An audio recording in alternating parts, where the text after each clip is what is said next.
we're going to talk about the Dallas Mavericks.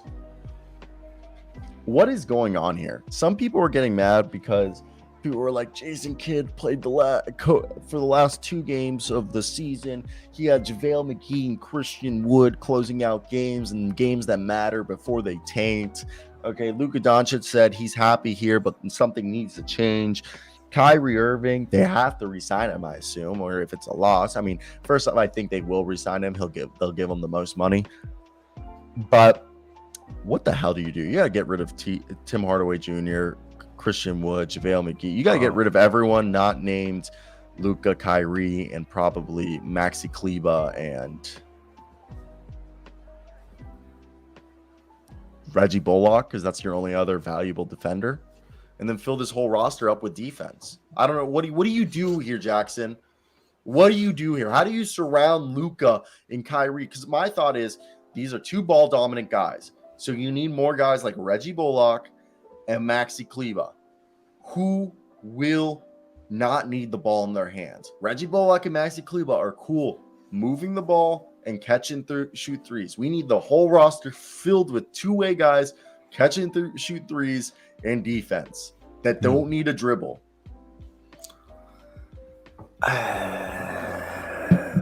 Yes, Seawood's definitely gone. That was Seawood. I think we're all aware of what Seawood is at this point. You think someone's gonna pay Seawood? It'd be like, I think I can get him, or you think that was his only contract? I think his defensive. I think if these GMs are watching the Mavs play, I think they're like, is he Montrezl Harrell? He's the next Montrezl Harrell. Where Montrezl Harrell, didn't he get that like 2 or 3 year deal with the Clippers? Got paid, then he got paid one more time by the Lakers. Shits the bed. Since then, I think it's now 3 years in a row. He's been like a veteran vet min with the Wizards and with the Hornets and with the Sixers this year. He was a veteran minimum.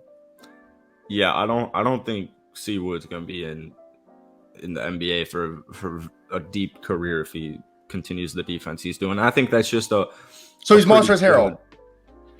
Yeah, that's his minutes played weren't too bad, but you saw it towards the end of the season. They're just like, yeah, I think we're kind of all set. He only played 21.6 minutes in the second half of the season. It's just he's a great scorer. He's a phenomenal scorer. Also, teams like Dallas, they make this, and the Rockets, they make this mistake thinking Christian Wood's a center.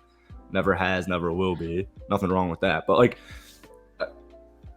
the Mavs had a great defense last year. I think the Wood addition is kind of just it puts everything in the bigger picture where it's like the Mavericks for some reason didn't buy in this year. I don't think that they bought in thinking that they have the best roster. They lost the defense. And it's visible on the defensive side. And when you really break it down, it's not like the team isn't that different, man. They started last year with Chris. They stopped rebounding. I know that they lost Dinwiddie. I know that they lost DFS. Like, DFS is a tough loss.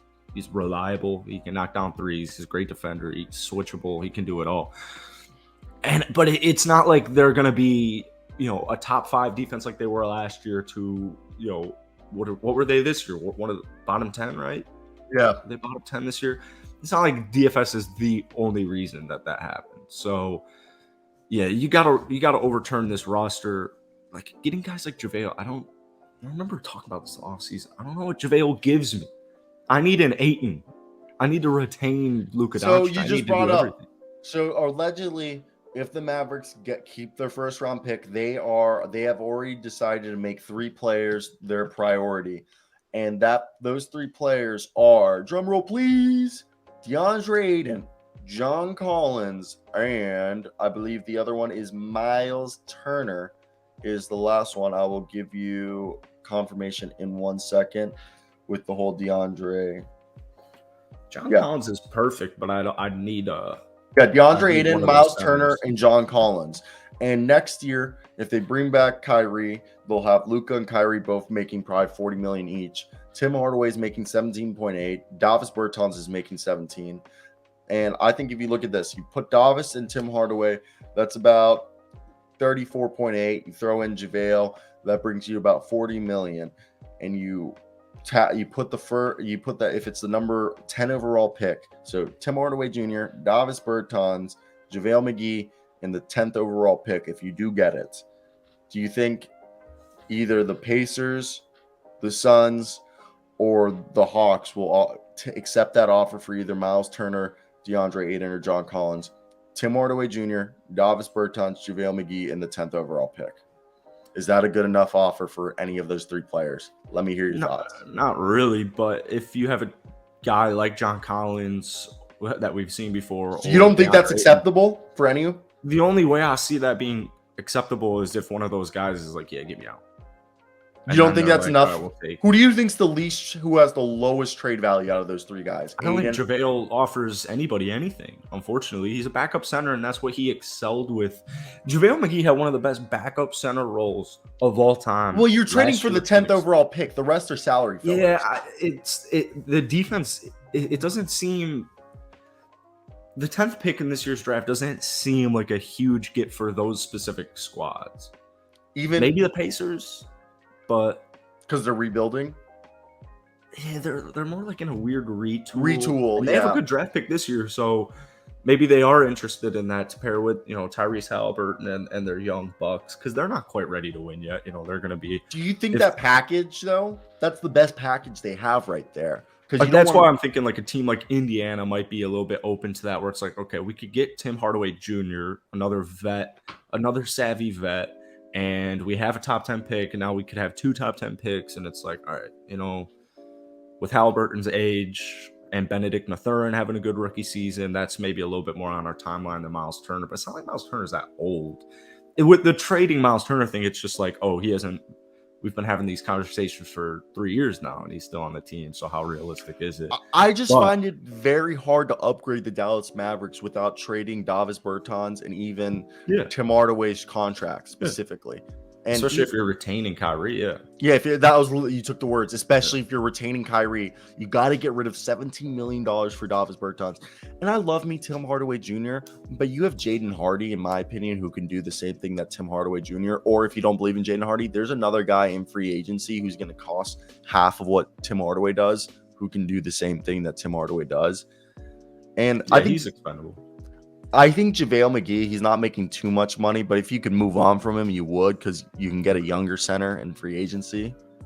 You know who would be probably the Mavericks' best option that isn't in a trade? Who? Mr. Jakob Poeltl. Oh, yeah. I think if they were to get, imagine... But the Raptors have his bird rights, I believe. The Raptors have his bird rights, so the Raptors can pay him. It's going to be ideal. It's unlikely. Yeah, it's unlikely. Could you imagine a team of even Dre? Think of a team of Kyrie, Luka, Dre, or John Collins and Jakob Poeltl. That's so much of that's guaranteed postseason right there. That's the squad. And it sucks that they missed the play-in because, man, I was just talking to my buddy Arjun about this last night, where it's like, we were comparing him to James Harden, and he's like better than James Harden because in the playoffs at this young career, he's one of the best playoff performers statistically we've ever seen. So if you're at Dallas, you have to, the Kyrie was a good step in the right direction to at least show you're willing to make these big time moves. I personally don't think that the Kyrie Luka mix would ever work. So I'm not that. Oh, you have no faith? I have zero faith in it. I don't believe it at all. But you can't blame the season on your GM, your owner, Kyrie Irving addition, even though it didn't work out well. I think we're seeing okay, Kyrie and Luka are not the duo I'm looking for. I need a more Chris Middleton guy. I don't need a Kyrie. I don't need a guy who needs ball in his hands. It's not on Jason Kidd either, though. I fully agree with you. Last year, it wasn't on Jason Kidd. Last year, he's getting all this praise. They have a bad year this year, and all of a sudden, it's all Jason Kidd's fault. So, yeah, get defenders. If they brought Draymond Green in somehow, do you think that, and they kept Kyrie, do you think that changes everything? I think it does. I think that's how impactful Draymond Green is, even at this age. Dylan Brooks is a free agent this offseason. Dylan Brooks, yeah. That would be awesome as well. So is Brook Lopez and Nikola Vucevic. You also I think they'll both be back. Bring back Harrison Barnes. Harrison Barnes, just like Dylan Brooks, would be perfect. Yeah. Josh Hart's another guy that I think would really fit well for this team. Bruce Brown, I think, are guys that they should be looking at. Yeah, I think these are all guys. Grant Williams is another one I think would bring size. I mean, even Kelly Oubre would, I think, be helpful on this team. Oh, yeah. Big time. Yeah. Trey Jones, free agent this year. Tyus Jones' younger brother. Trey Jones, great player. He could be the next Jalen Brunson if they pick him up. Yeah, Max Strus is out there too. PJ Washington's going to be there. I think there are options out here to get these two-way. KJ Martin. Okay, there are guys out there that they could fill for like mid-level exceptions or part of the mid-level exceptions that can be two-way guys. Jalen McDaniels from Philadelphia. I think there's people out here. People are doubting that can come in. I think even Kevin Love, like on a veterans men's, could help. Naz Reid, baby. Like, yeah, Naz Reid. Might be a similar situation to Christian Wood, but yeah, so of a bigger, more aggressive body. Not bigger, but more aggressive. Yeah, so I think everyone's in agreement that Mavs need defenders if we want to turn this around. I'd move on from Kyrie. I'd keep Kyrie one more season. I'd sign him long term so I can trade him to recoup the value. That's my personal opinion. He is a hooper, but fits big.